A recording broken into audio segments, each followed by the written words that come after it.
Okay guys, so top of 4, I think I made the dumbest mistake I've ever made playing this game, or pretty close to it. I could have easily stayed out of the quad gun range with my flyer. I got super antsy and moved on to get rear armor shots with the new, you know, pivot, move, pivot rule. And he destroyed the crap out of it with the quad gun, so I'll never do that again. Okay, starting over this side of the board, just kind of moved my wave serpents up. The one on the end there shot into the squad that was behind the Aegis line, killed all but one. This wave serpent shot into the guys up here. I do not have my scatter laser, so it wasn't twin linked, but I still wiped them out. The jet bikes fired into Guardsman Marbo. I killed him. And then they moved 2d6 to consolidate in the assault phase. That's a nice little thing to remember. My fire prism, it was actually mysterious objectives. I forgot to mention. And we rolled Skyfire after we remembered to roll it. And I did take a shot into the Vendetta, and I did a glancing hit. So a little bit sad about that, but it is vector lock, so it has to move 18 next turn. And then these guys moved a little bit, still in cover. Or no, they got up from going to ground. This wave serpent moved up. I tried to kill the quad gun because I figured if I killed the guy manning the quad gun, the back one would just step up and start shooting anyway. I only did 1 wound to the quad gun with shooting everything into it, so I didn't do too well there. And then I had a lot of large blasts from the 2 prisms into the blob squad. And I wiped out a few. He is in the ruins now, so I didn't do too well. So it's going to be bottom of 4. Yeah. See what happens. Okay, guys. Bottom of 4. Alex, man, what went on? Some decent stuff, I guess. Really, the only thing I did was I moved my blob into the ruins. The one guy over here in the quad gun. I realized at this point I really can't win, so my whole goal is just, you know, beat him up as much as possible and make him regret doing this. Try to turn him off from Eldar before it, you know, starts a horrible trend. So I came in with my last cannons on the Vendettas, blew up one of his tanks, hurt this one a little bit. Immobilized it. Immobilized it, so I thought that was going to move anyway, but hey, small victories. Between the auto cannon over here and the quad gun, I immobilized this one and took a hull point off. I think that was about it. So I got everything on the board now, so the only thing I really do is hope that just weather the storm and then not get completely wiped off. Yeah, it's going to be a top of 5, and see what okay, guys. Let's see, top of 5. Didn't do too much. I came up, jumped out in the objective. I still actually have one guy or one squad of 5 in that in that serpent. I shot into the dudes in the ruin that are controlling or were controlling that objective. My jet bikes moved off and then turbo boosted. They didn't even move in their assault jump, which they could have done, which is just ridiculous now for jet bikes. This prism tried to skyfire for poops and gigs into the Vendetta, didn't do much, completely whiffed. Dire Avengers ran down. This serpent or this fire prism shot a large blast and just chunked away at that squad as well as the wave serpent. After disembarking those guys, they just chunked away at the guys in the ruins. They ended up failing their leadership and they ran off the table. I've been forgetting to move these guys that have been popped out of the tank now for like ever, but you know, whatever. So it's going to be bottom of 5, and yeah. Okay, guys. So bottom of 5, we decided to call it. Let's see here. His one Vendetta went into hover mode, blasted the weapon off that prism. The other Vendetta came over, shot into the prism that moved with the holofields, and I made my cover save. So nothing there. It was a pen. That's it. Oh yeah, the quad gun shot into this. Did another a crew stun, and I didn't make my 5+ cover save because he's immobilized and didn't move. And that's pretty much it. I have this objective with the bikes. I have this objective with Dire Avengers. I'm still having a squad in the one Serpent. I have this objective with a few Dire Avengers, and my objective over here with my Dire Avengers in my tank. We are going to do some afterthoughts of this game. This is the first time I ran my Eldar since 6th edition, and the new codex. So, wow. I hope you guys enjoyed it. and please leave some comments and all that fun stuff. Okay, guys, so tactics. All right, so I went in this game not necessarily to lose, but I just really wanted to try figure out how the Eldar worked and like where their weak points are, like where they shoot less or how they shoot less or where they shoot really good at. So I don't think I really personally didn't play at my best. I just kind of let that one go. As far though as what happened in the game, losing the last cannons the first turn was a pretty big deal. That hurt a lot because that would have probably popped one or two more of his tanks, at least by turn 2, which would have helped out a lot because that was so much less shooting to deal with. Losing the Eradicator wasn't as big of a deal as compared to the Orcs, just because Strength 6 against Armor 12 wasn't going to do much anyway. It was at best it was going to glance, and even then it wouldn't be very often. So if I could have had the Eradicator alive with the last cannons, that might have changed things. Blow the tanks up, kill the troops, move on. That was just a lot of shots into the Blob Squad. That just ripped that apart. There's nothing I could have done about that.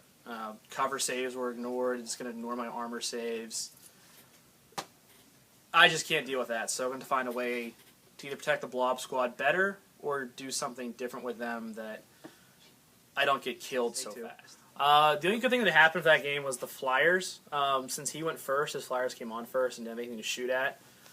He was smart the first turn, kept them out of my quad guns range, but then I came on my board edge, blew up the one, and hurt the other one. It flew off, and then the next turn he flew back on right in front of my quad gun, which was the biggest mistake I think I've ever seen him do in any game. So that was actually pretty surprising, but other than that was the only good thing that happened the entire game. Yeah, that was about it, really. I mean, once those are out of the air, my Vendettas were free to do whatever they wanted to do. Even the one Prism tank that had Skyfire didn't do anything. It would shoot, and then it wouldn't even glance. Or it glanced once, and that was it. So that was very beneficial, I suppose. Hoorah. Go. Okay. So guys, that being my first 6th edition game with Eldar for like over a year maybe. Whatever it was, 6 months, 7 months, 8 months. First one with this book. First month, yeah, and first one with this book. I must say, I was super impressed. I knew the book was good when I first got it. I gave it a quick read through. I was focused on my orcs, and I knew there was a tournament coming up, so I didn't really dive into the Eldar too much, because I knew they weren't going to be played there either, so I didn't have to know them.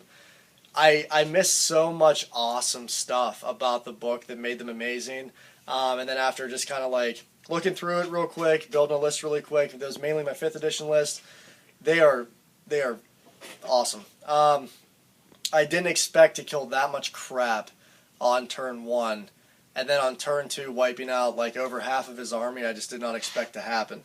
Like Alex had mentioned, he kind of hit the key points on me messing up with the Flyers, with the positioning of them.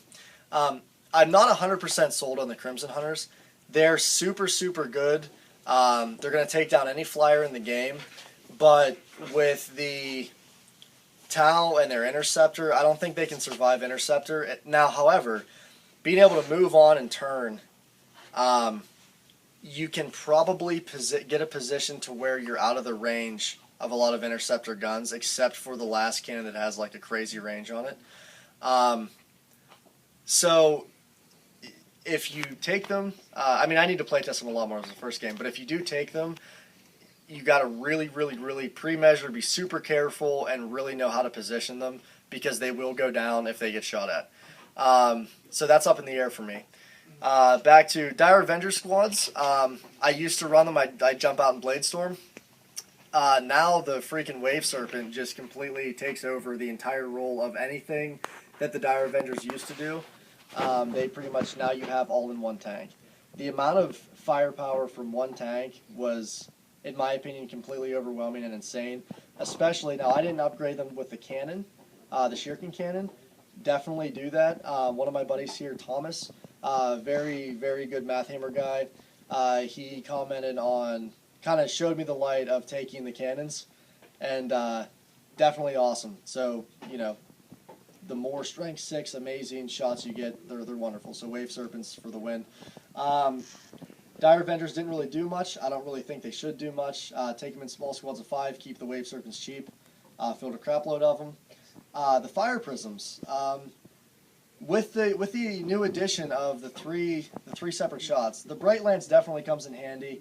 I don't like the fact it's not twin linked. I don't like only rolling 1 dice determining whether you hit or not. Now, as far as the large blast, I don't know why you'd use the small blast. I mean, some situations with Terminators, but the large blast is key. Definitely, obviously, the strength 7, AP3. You know, you're going to destroy Mech. It's super good, 60-inch range. You can keep them out of harm's way. I think they're good. I don't know. I think 3 is good. I don't know if I would take 3 all the time. I like having 3 just in case 1 blows up. I still have 2 that are raining death. I'm going to play around with the Wraith Knight and maybe throw some proxies or probably just buy the model. Now going to the jet bikes, freaking phenomenal. Now I'm not a huge fan of taking like an all jet bike army. I don't think that's the way to go. However, for keeping them in reserve, bringing them on, moving around, making sure you get the super far objective. I mean, the amount of movement they can make is just unbelievable. So you should always have at least 1 unit of jet bikes. I would like to up it to at least 5, give them some more survivability, but definitely at least 3 bare minimum. What else did I even have on my list? That was pretty much it. I took the Eldar bare bones, and that was for the +1, -1 to reserves. I was hoping to get first turn like I did, and I was hoping that was going to be a little more effective in keeping my flyers off, but it's not. So don't bank on it because you still have to roll a 3, and it just sounded more amazing in my head than it really worked out. Other than that, definitely sweet book. I would really consider them as your main. And I don't even know. I mean, they probably have some crazy combos with allies. I don't even know if you need them. The Eldar book really covers a lot, aside from Skyfire and Interceptor. So guys, seriously, check it out. Leave some comments, please. I want to hear your thoughts. And if you're liking my videos, don't forget to subscribe. And yeah, leave some love and wait for the next one. More to come. Yeah, cheap.